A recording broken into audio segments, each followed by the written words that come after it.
नाम जानवी गुप्ता है। I am a resident of Khalilabad, पुरानी तहसील, संत Kabir Nagar.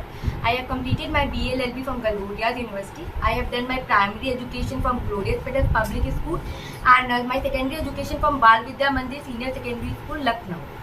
And currently I have also posted in Home Ministry, serving the post of Chief Law Development Officer. But after giving the JAG examination, I got the seat of General Advocate, Judge Advocate at Jammu and Kashmir, Udhampur base.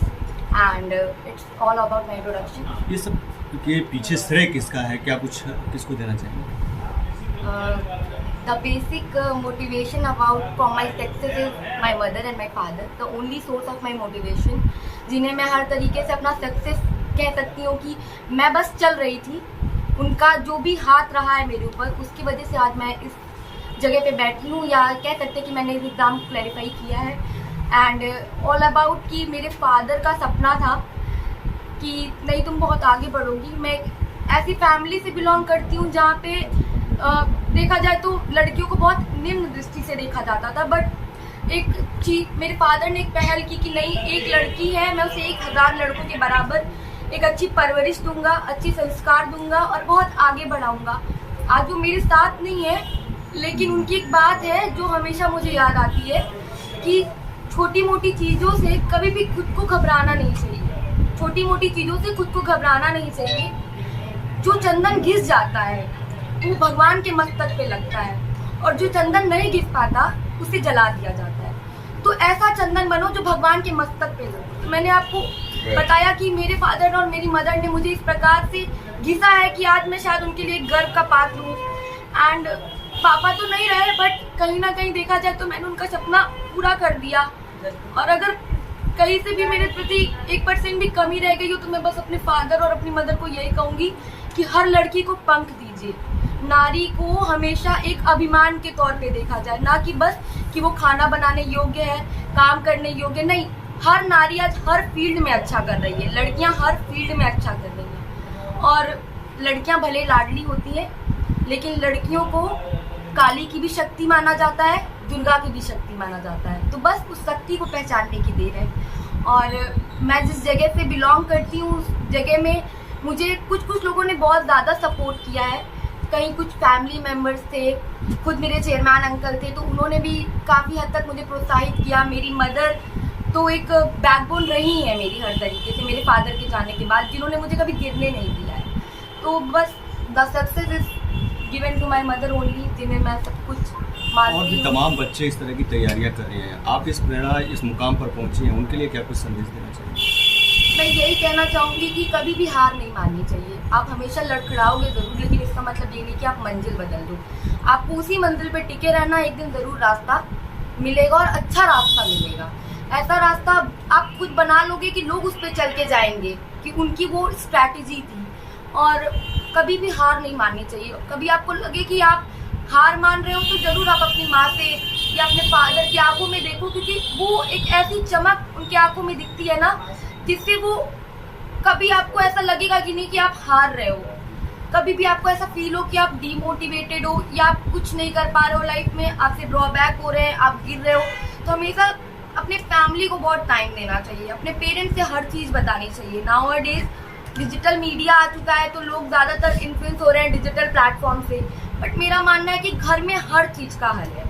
अगर आप अपने माता पिता की चारों तरफ देखोगे तो आपको हर चीज़ का हल मिलेगा. जी का जो है स्वागत हो रहा था, क्या कुछ मुकाम हासिल हुआ है, क्या कुछ ये खुशी है? आज सच कहूँ तो एक माता पिता का सपना साकार हुआ. कभी हमने नहीं सोचा कि हमारे पास बेटी है, हमारे पास एक योग्य संतान है. और मैं यही चाहूँगी कि हर व्यक्ति का दृष्टिकोण ये होना चाहिए कि उसके पास बेटा है या बेटी है, ये ना सोचे, उसे उनके पास योग्य संतान है, और वो चाहे वो बेटा है चाहे वो बेटी है, उसको योग्य बनाए. मैं यही कहना चाहूँगी. और आज बहुत खुश हूँ इस चीज़ से कि बिटिया जज बनी है, और मिट्टी जज में जाने का सफ़र बड़ा कठिन रहा है. बहुत मेहनत की है बच्ची ने मेरी, और आज वो सपना साकार हुआ. मेरे पति की बहुत इच्छा थी, मेरे हस्बैंड की, कि ये जज बने. आज वो सपना उनका साकार हुआ. उनको भी मैं नमन करती हूँ. काफ़ी लंबा सफ़र रहा है, यहाँ तक पहुँचने में बच्ची को पहुँचने पहुंचाने में शिक्षा जगत से वो भी जुड़े थे, आप भी शिक्षा जगत से जुड़े, क्या कुछ उसमें समस्या का सामना करना पड़ा और क्या कुछ इसमें जो मुकाम हासिल हुआ है इस तरह के? सर देखिए, चुनौतियां तो हर क्षेत्र में, तो ये चुनौती थी कि चूंकि मेरी एक सिंगल मेरी डॉटर है, तो आप समाज की मानसिकता सबके समझते हैं। आज का समय शिक्षा का समय है और हर व्यक्ति शिक्षित है और मीडिया से जुड़ा हुआ है, तमाम इंटरनेट से जुड़ी हुई चीज़ें जानकारी उनके पास है। तो एक माँ कितनी चुनौतियों से गुजरी होगी उसे शब्दों में बयान नहीं किया जा सकता। बट अब उन चुनौतियों से मुझे घबराहट नहीं, आज खुशी है कि मेरी बेटी सफल है। और मैं धन्यवाद देना चाहूँगी आप सबका, मीडिया का। आज आप लोग बधाई देने पहुंचे हैं, बच्ची जो है जज हुई है, क्या कुछ पूरा जानकारी आपको है और किस तरह का ये? जिस जगह हम लोग खड़े हैं ये एक शिक्षा का मंदिर है, पाठशाला है। पूरे देश में जो पाठशाला की व्यवस्था है बच्चों को पढ़ने के लिए, अग्रसर जाने के लिए, देश के काम करने के लिए, देश में अपना एक नाम बनाने के लिए, देश के प्रति समर्पित है।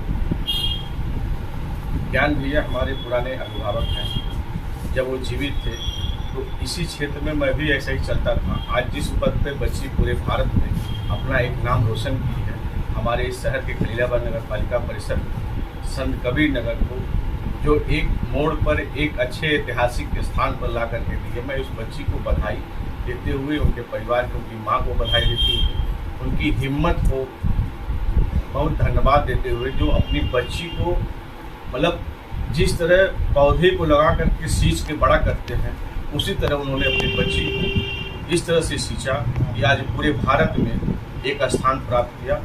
मैं चाहता हूं हमारे इस शहर में, इस देश में जो भी बच्चे हैं एक सीख लें, अपने अभिभावक के बातों को माने, अपने अभिभावक के रास्तों पे चले, जिससे जिस